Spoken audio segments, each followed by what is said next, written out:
You don't have a focus problem, you just have a distraction system that is winning. And let me just show you how to flip that. Focusing is not just waking up, jumping over to your desk and opening your laptop and hoping for the best. It's not willpower, motivation, and it's definitely not luck.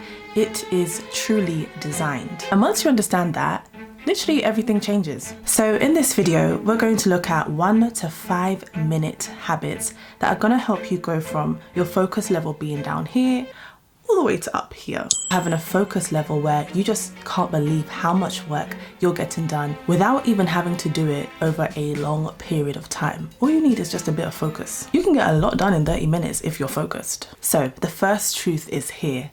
Real focus starts before the work. There are two main things that are really important. Firstly, when do you actually focus better? When are your energy levels higher? And secondly, what does your desk setup or your environment in which you're working look like? Let's start with the first one. We all have peaks and dips throughout the day. There are times where our energy rises and it falls. And I've done quite a comprehensive video about energy and how we can play with that to get the best work possible done. So I'll put a link or something somewhere here. Just briefly, energy rises and energy falls throughout the day. At around 2 p.m, a lot of people have this kind of energy slump, especially if you have coffee first thing in the morning. By around midday afternoon, you're gonna find your energy levels decrease. But anyway, the main point here is that you need to look for yourself when you focus best. When do you have the most energy? Is that in the morning? Is that in the afternoon? Is that in the evening? It could even be really early morning or really early in the night. So for example, I have the most energy early morning. I'm recording this video literally at 7 o'clock in the morning on a weekday because this is when I have the most energy to record and to think, and all of the cognitive brain juices are just juicing. So now we know when we work best before we've started our work. The second thing to look at is, how does our work environment look like? Does it push us? Does it propel us to work? Or does it actually make us feel like we want to just sleep? So we want to really play with resistance here. We want to make it harder to get distracted and easier to focus and do some work. I would say the first tip is having a desk space where there is minimal clutter so that your mind can be at ease and it can just slip right into doing some focused work a lot more easier. Having a lot of clutter around, one, will just make you distracted and want to clean everything up, but also can make your mind feel a bit disoriented as well. Make sure you have the relevant equipment that you need, so probably a laptop, maybe a notebook, some water, everything that you need. Get that on your desk. You can light a candle if that helps, or dim the lights if that helps you get into the zone. You can play some background music. I definitely play background music a lot of the time. There's focus and concentration music that you can put on, or you can put whatever music kind of just pushes you into doing some work. Put your phone on do not disturb. As I said at the start, we're trying to play with resistance here. So we want to make it harder to get distracted.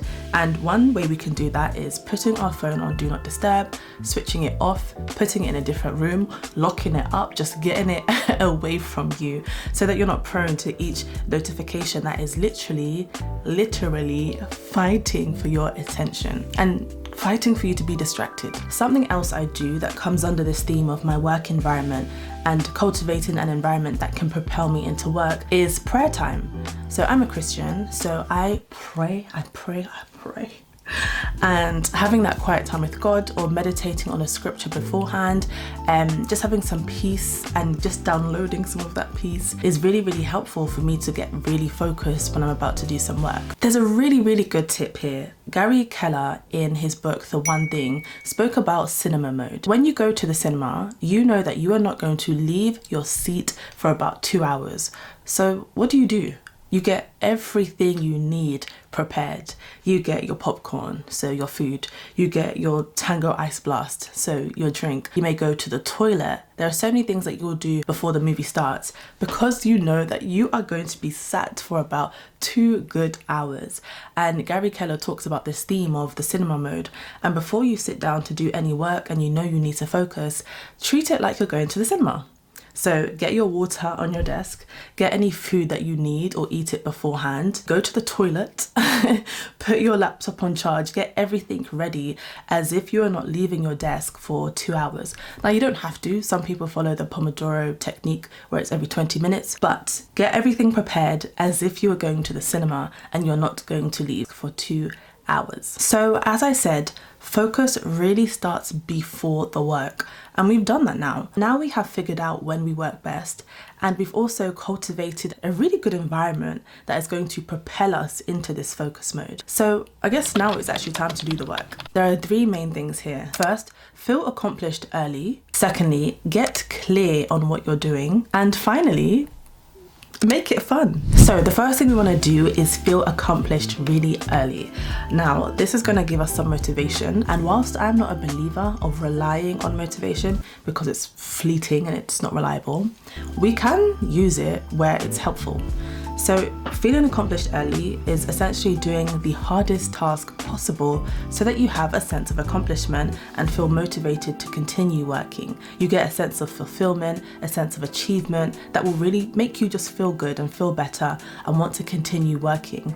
Once you defeat one giant, you have all the confidence that you can defeat the next one. This is why I love to follow Brian Tracy's Eat That Frog concept. I've got the book somewhere, but it's really, really good. Essentially what he says is that you should start your day by eating a frog.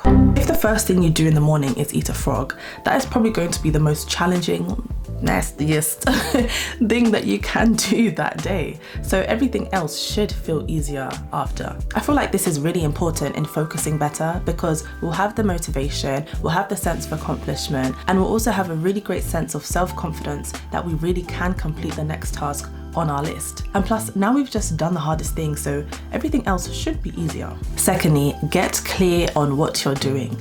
And once you know what you're doing, do not change that plan. You can say this verbally or you can write it down and say, I am doing X task for 30 minutes. And this is really important to just get very clear on what you're going to do in this work session so that you don't get distracted and start jumping around between tasks. And so that when you're doing that particular piece of work, you can focus and concentrate fully on that without having to think, oh my gosh, I should actually be doing this other task. Let me switch and do that one.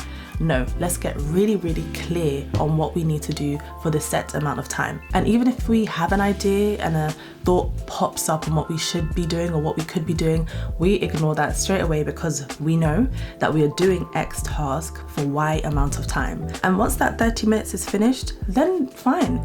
We have free reign to think about what else we should do.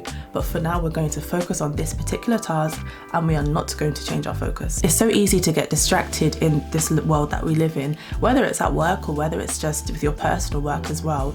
It's not just phone notifications, but if you're working a 9 to 5, it might also be Teams notifications or calls that come through or emails that come in and various requests. So if you know that you're doing a particular task for a particular amount of time, you can set your Teams to do not disturb, which I do a lot, or you can set your phone to do not disturb if you're doing personal work. Because when a notification comes up and we do get distracted, it takes quite a long time to reorient our brains back into the work that we were doing before. There's actually a study on distractions and how we can lose 4 hours a week just on distractions because of how long it takes for us to go from doing the work we're doing, seeing a notification, and then going back to the work that we're doing. It doesn't feel long, but it does take a long time for our minds to get back into that flow. So get sure on what you're doing and for how long, and literally ring fence that. Notifications off, phone off for that period of time. Even set a timer if that's helpful. And the final point is to gamify it or make it fun. You might be working on a particular project that has 3 main tasks that need to be done. So because you're really good at organization, you organize these tasks based on priority, what's more urgent and what's more important. And once you've got your list of what you need to do first, you can actually set them into levels. So level 1 for the first task, level 2 for the second task, and level 3 for the final task.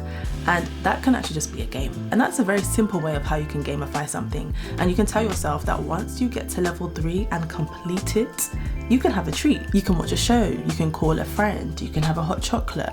You can have all of these different treats, but after you complete all 3 levels. You can actually set a timer and just let it run. And if you see that you have focused intentionally for like 30 minutes, 1 hour, or however long, you can bank that as a point and keep collecting points throughout the week. There are so many different things that you can do with gamifying, but you can have a point system. And once you hit a certain amount of points, it unlocks either a treat, watching one of your favorite shows, watching a movie, but essentially just making it a bit more fun and having a reward at the end. This should help you focus a lot more because you know that there is a reward if you focus really well. Thank you so much for watching this video. So those were just a few 1 to 5 minute habits that can help you just focus. There's a difference.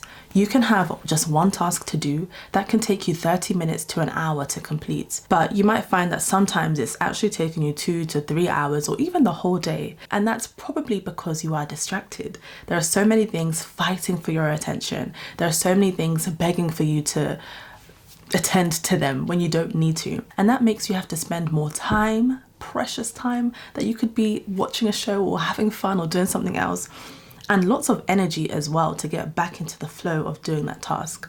So my humble advice, avoid that as much as possible and just focus on one task. You can get that thing done firstly, but then also to a high standard. I really hope that these habits will be helpful. If you do try them, come back, let me know how you found them.